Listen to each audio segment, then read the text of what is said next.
Kalau kepingin hidup kita ini bahagia, mulia, selalu ditulungi Allah Ta'ala. Rasulullah Muhammad Sallallahu Alaihi Wasallam,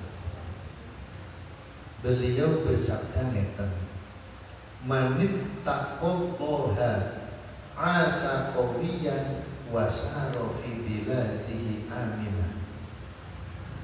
Kalau ada orang bertakwa kepada Allah, maka dia akan hidup dengan kuat. Al-imanu uryanun walibasuhut taqwa wa zinatuhul haya wa ra'su malihil iffah. Iman itu telanjang. Iman itu telanjang. Walibasuhut taqwa, pakaian iman itu adalah takwa. Hiasan iman itu adalah haya, rasa malu. Waraqsu malihil ifah, modalnya iman itu adalah ifah. Ifah itu makna Jawa miki. Miki itu bahasa Indonesia apa? Hati-hati, berhati-hati. Berhati-hati. Jadi iman itu telanjang. Ibarat orang, Pak Bu, ibarat orang telanjang. Jelek apa bagus? Ada orang telanjang, jelek apa bagus? Saya ngomong bagus berarti jelek. Supaya tidak telanjang, kan jelek itu, dikasih pakaian. Nah, semakin bagus pakaian, orang itu semakin kelihatan wibawa. Oh iya, sholat 5 waktu. Itu berarti takwa. Kan sholat perintah Allah ya Pak ya? Iya. Takwa kan mengerjakan perintah Allah. Sholat 5 waktu. Itu berarti pakaiannya iman. Ramadan, puasa. Terus yang dilarang-larang Allah ditinggalkan. Niku pakaiannya iman adalah takwa. Hiasan wazinatul hayat, hiasannya iman adalah rasa malu. Jadi kalau kita ini ingin ngerti kira-kira saya ini imannya sempurna apa cacat, jenengan rasakan saja kira-kira jenengan itu punya rasa malu apa enggak, terutama malu kepada Allah. Malu kalau berbuat maksiat. Waraqsu malihi al-ifah, modalnya iman itu adalah wiki, berhati-hati. Itu modal. Namanya modal itu kan bisa berkembang. Ya Pak ya? Ya Bu ya? Namanya juga modal.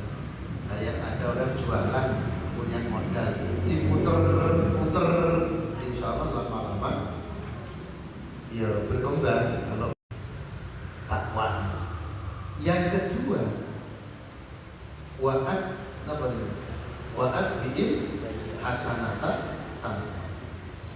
Ulama banyak berpendapat yang dimaksud hasanah itu sholat.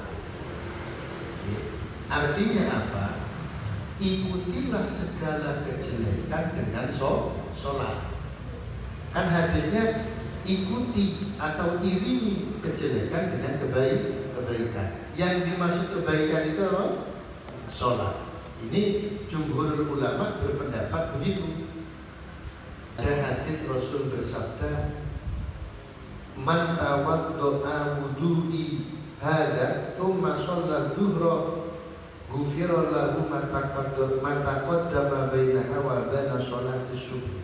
Rasul bersabda, kalau ada orang wudhu seperti wudhuku ini, hanya wudhunya diperbaiki, berkhusus, lalu dia mengerjakan sholat zuhur, maka dosa-dosa yang telah dia kerjakan akan diampuni dosa antara sholat zuhur dan sholat subuh sebelumnya. Jadi kalau ada orang sholat zuhur, Pak, Bu, wudhunya bagus, sunnah-sunnahnya wudhu dikerjakan, sholat zuhur, maka dosa antara waktu subuh dan zuhur disepuro.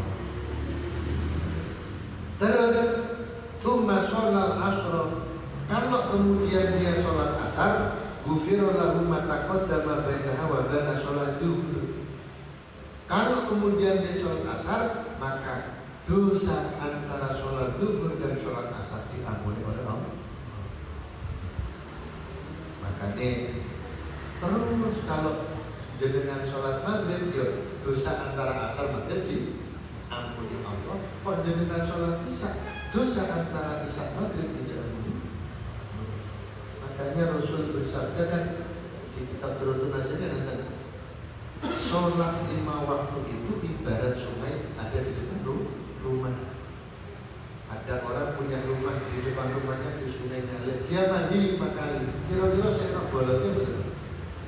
Ya, tidak ada bersih. Jadi yang dimaksud hasanah di situ adalah sholat. Tapi ada pula ulama yang mengatakan yang dimaksud hasanah di situ adalah segala bentuk kebaikan. Artinya kalau kita ini terlanjur berbuat jelek, ikuti dengan perbuatan baik, maka yang jelek akan terhapus. Saya sering mencontohkan umpama Pak, ada orang dari umur 15 tahun sampai umur 30 tahun rajin judi. Setelah umur 31 tobat, gak pernah judi, rajin sholat, rajin masjid, terus macam-macam.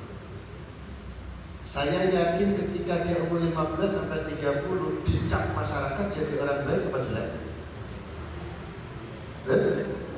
Baik apa jelek? Jelek. Ketika 31 tahun sampai wafat, istiqomah sholatnya, istiqomah ke masjid, dicap masyarakat orang baik apa jelek? Baik. Nah, ini loh. Makanya ketemu orang, bergaul dengan orang, satu kafil ada, ya. Jadi belajar untuk menahan sesuatu yang menyakiti mereka, kaful ada, menahan diri supaya tidak menyakiti. Yang kedua, watolakul wajhi, ajar wajah. Apa ajar wajah? Ramah, ya, ramah. Ketemu orang senyum, ya. Ketemu orang Pak senyum, Ibu ketemu orang, kalau nggak ketemu orang jangan senyum. Lagi kan, ketemu orang senyum, nggak ketemu orang, jangan senyum.